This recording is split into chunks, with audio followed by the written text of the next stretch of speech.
Ito yung buhay probinsya. Yung araw-araw ka pumunta doon sa maliit na river.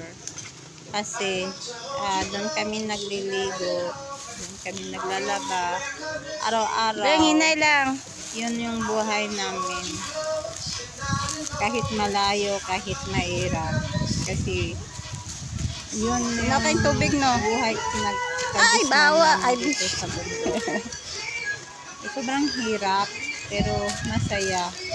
wala kahoy diri dito tas pikas Hindi, oh. wala kang problema kahit ano, pag nasa bundok ka kasi wala kang tubig babayaran. Pag naligo ka, libre lahat.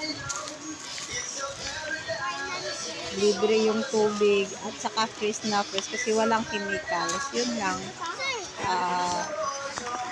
Lakad ka ng malayo. Nandito Lalakarin sabi, mo ng ano, malayo para lang yung makamit mo yung tubig. Makamit mo yung araw-araw na nakaligo ka.